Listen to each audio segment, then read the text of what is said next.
Olá, galerinha da segunda série, tudo certinho com vocês? Que bom que a gente está aqui para mais uma aula, né? Eu sou a professora Carolina Molina, estou aqui com a minha amiga Eliane e a gente veio aqui para trabalhar com vocês alguns assuntos muito importantes de língua portuguesa. Vamos comigo? Vamos ver os objetivos da aula de hoje? Então vem! Olha só! Os objetivos, nós vamos ler um texto compreensivamente, vamos localizar algumas informações explícitas no texto, vamos inferir o sentido de uma palavra ou expressão, vamos inferir uma informação implícita em um texto e reconhecer o efeito de sentido decorrente da escolha de uma determinada palavra ou expressão e identificar o tema de um texto, tá bom? Vamos lá então? A gente vai trabalhar com poema. Vem nesse poema comigo, olha que interessante. O Tonel do Rancor, Charles Baudelaire. O rancor é o tonel das danaidas alvíssimas. A vingança febril, grandes olhos absortos. Procura em vão encher-lhes as trevas profundíssimas, constante, a despejar pranto e sangue de mortos.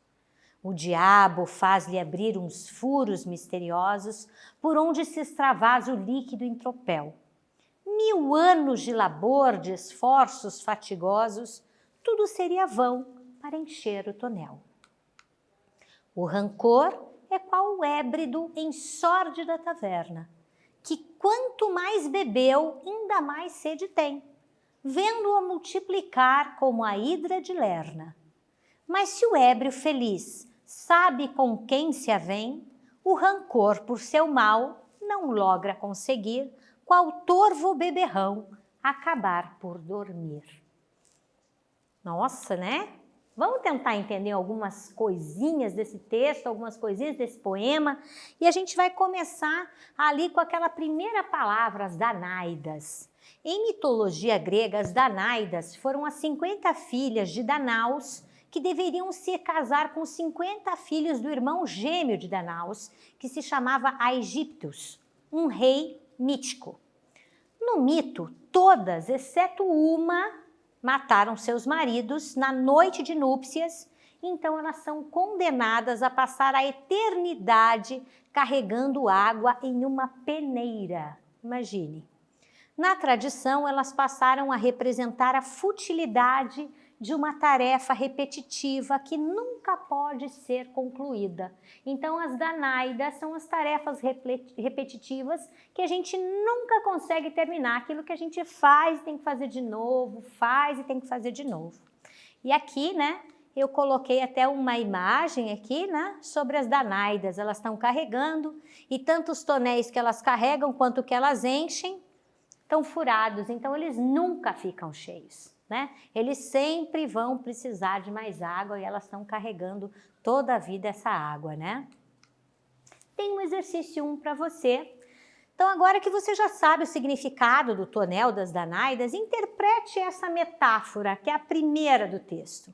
O rancor é o tonel das Danaidas alvíssimas. Eu dou um tempinho para você, você responde essa questão e a gente já volta.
Vamos lá então? Vamos ver o que você respondeu para mim? O que quer dizer essa frase aqui? O rancor é o tonel das Danaidas alvíssimas. Vamos ver? Então, que o rancor ele não leva nada. É como carregar água em um tonel e um barril furado, né? Então a gente fica com com aquela raiva de alguém, fica com aquele ódio, é como se você estivesse carregando água num barril furado, não tem como carregar, né? Ficar carregando nunca vai acabar, fica sempre aquele sentimento ruim. E quem foi esse autor, né? O Charles Baudelaire? Charles Pierre Baudelaire foi um poeta e teórico da arte francesa. Ele é considerado um dos precursores do simbolismo, que é o que a gente vai estudar nessa aula. Ele é reconhecido internacionalmente como fundador da tradição moderna em poesia. A sua obra teórica também influenciou profundamente as artes plásticas do século XIX. Então veja que ele não influenciou só a literatura, não, ele influenciou inclusive as artes plásticas. Foi muito importante então, né, o Baudelaire aqui na tradição moderna, aqui em poesia, no simbolismo. O que foi o simbolismo? Vamos pensar um pouquinho. Bom, o próprio nome já diz, né? Símbolo. É uma tendência literária, que é o último movimento antes do modernismo, por isso que ele também é considerado pré-moderno, tá? Então muita gente chama o simbolismo de pré-modernismo, ele é apenas uma tendência literária, o simbolismo, tá? E o que estava acontecendo?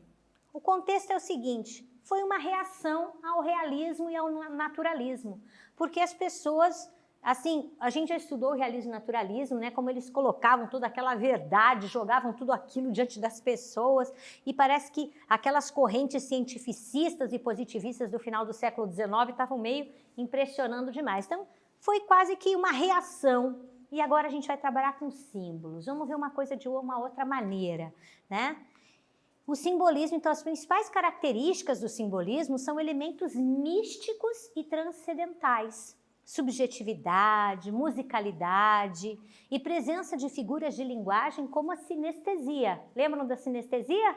Aquela que mistura os sentidos, né? Os teus 5 sentidos misturados, né? Paladar, olfato, tato, visão, tudo misturado, isso é sinestesia. Essas características do simbolismo referem-se à linguagem e ao estilo de escrita feitas pelos escritores simbolistas. Aqui eu coloquei uma obra do Van Gogh, Noite Estrelada, que é uma obra considerada simbolista, né? Porque ali, como mais ou menos ele estava vendo as estrelas, um céu estrelado, né? Não é assim uma fotografia, não é? São símbolos. E aqui as Ninféias é uma obra simbolista de Monet, tá? E olha só também, ele na verdade, Monet tem várias versões desse mesmo quadro, Monet fazia isso, fazia várias versões às vezes do mesmo quadro. É uma obra considerada também simbolista, são símbolos, eles estão trabalhando com símbolos para mostrar os sentimentos. Tem um outro poema aqui para a gente trabalhar, chamado Cárcere das Almas. Vem comigo, vamos ler esse poema? Ah, toda a alma presa, soluçando nas trevas, do calabouço olhando imensidades, mares, estrelas, tardes, natureza, tudo se veste de uma igual grandeza quando a alma entre grilhões as liberdades sonha e sonhando as imortalidades rasga no etéreo espaço da pureza. Ó almas presas, mudas e fechadas nas prisões colossais e abandonadas, da dor no calabouço atroz funéreo, nesses silêncios solitários graves que chaveiro do céu possui as chaves para abrir-vos as portas do mistério? Esse poema é de Cruz e Souza, um poeta, né, de Florianópolis, um poeta brasileiro. A gente vai reler esse poema em voz alta, mas antes do quiz, eu já vou deixar aqui a pergunta para você prestar atenção. Quais são as figuras de construção usadas pelo eu lírico? Né? As figuras de construção são figuras de linguagem que elas têm a ver ali com o som, né? Tem a ver com a construção do texto. Olha lá, é uma assonância, quer dizer, tem repetição da mesma vogal muitas vezes e aliteração, repetição de consoantes, ou é anáfora, repetição dos mesmos termos no início de cada verso e polissíndeto, repetição de um mesmo conectivo? Vamos dar uma olhadinha? Eu vou ler. Vamos ler junto aqui esse finalzinho aqui que você já vai conseguir responder para mim. Vamos lá? Olha só. Ó almas presas, mudas e fechadas nas prisões colossais e abandonadas, da dor no calabouço atroz funéreo, nesses silêncios solitários graves que chaveiro do céu possui as chaves para abrir-vos as portas do mistério. Você conseguiu descobrir qual é a figura de construção? Eu dou um tempinho para você, você responde essa para mim e a gente já volta.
Então, você achou? Conseguiu? Estava fácil, né? O que a gente vê ali fica bem claro é a assonância, a repetição das vogais e a literação. Até quando eu falava, ficava... Por quê? A repetição da mesma consoante, muitas vezes a repetição da mesma vogal, certo? Isso são as figuras de construção usadas pelo eu lírico ali. Vamos aqui, nesse exercício número 2, tem um trechinho aqui interessante.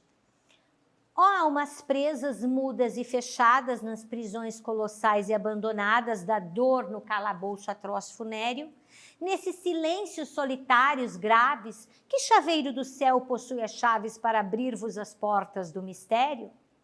A metáfora sobre as almas estarem presas, interprete-a. O que prende as almas? Leia aí com atenção e responde essa para mim e a gente já volta.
Vamos lá então? Vamos ver o que você respondeu. Você conseguiu aqui, olhando aqui, descobrir o que está prendendo as almas que ele está falando no poema?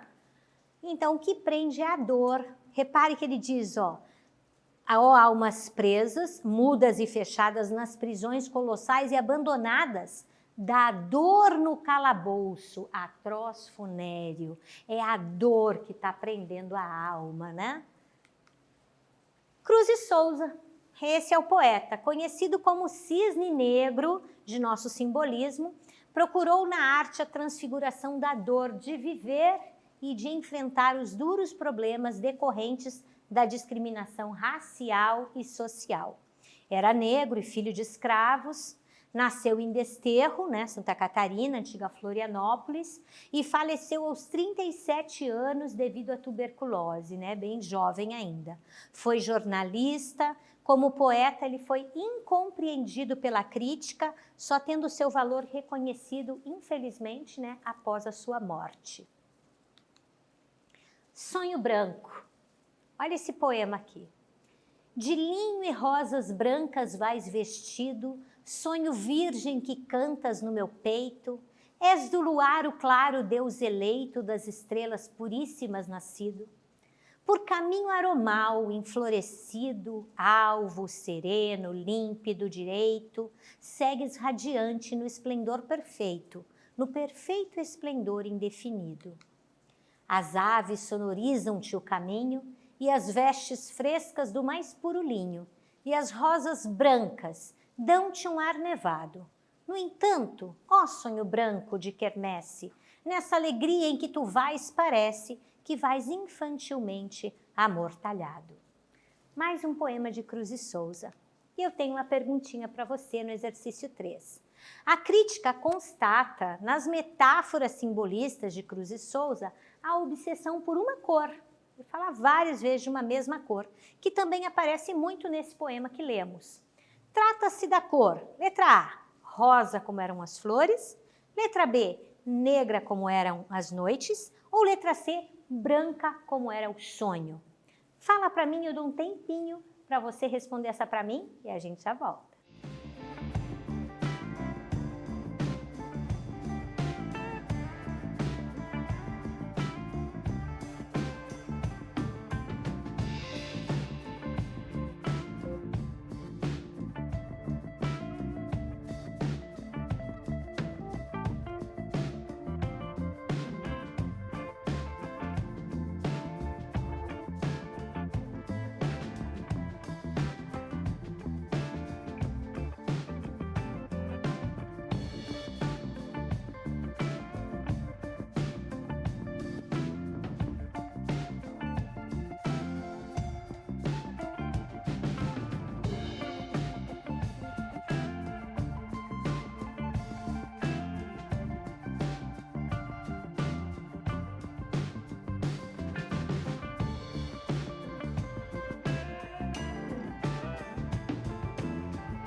Essa estava fácil, né? Tenho certeza que você conseguiu responder bem facilzinha essa, branca como sonho. É isso mesmo.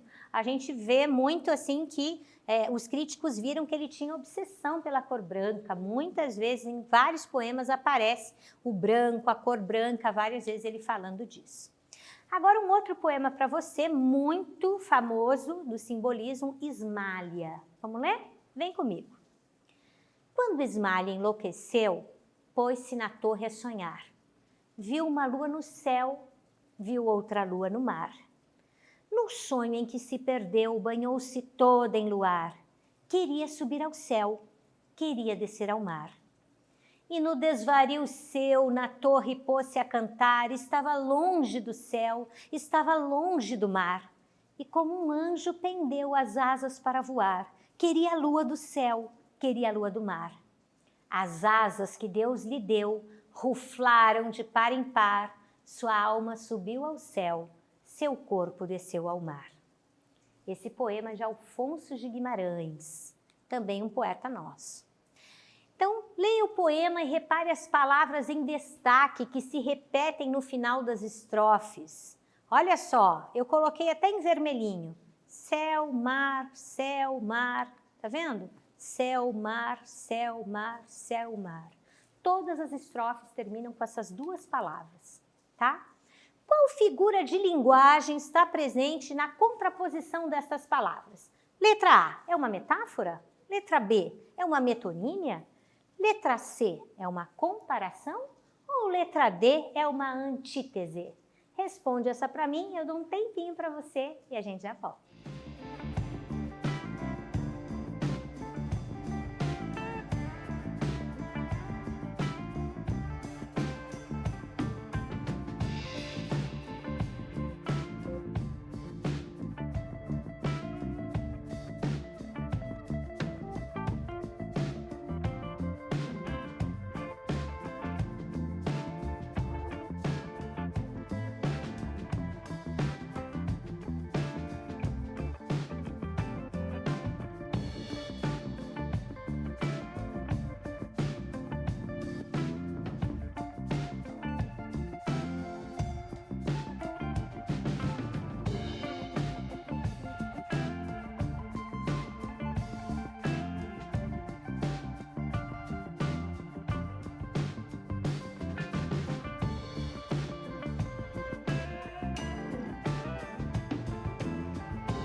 Então, você conseguiu descobrir ali? Estava muito fácil essa também, né? O que a gente tem aqui é uma antítese, né? Antítese quer dizer palavras contrárias. Céu e mar aqui eles estão se contrapondo, né? O exercício 5, sobre esse mesmo poema, que figura de linguagem a gente vê nesse trecho aqui? As asas que Deus lhe deu ruflaram de par em par, sua alma subiu ao céu, seu corpo desceu ao mar. O que a gente tem aqui? Letra A, uma metáfora? Letra B, uma hipérbole? Letra C, uma antítese? Ou letra D, um eufemismo? Fala para mim, eu fico esperando a tua resposta, a gente já volta.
Então, você conseguiu responder?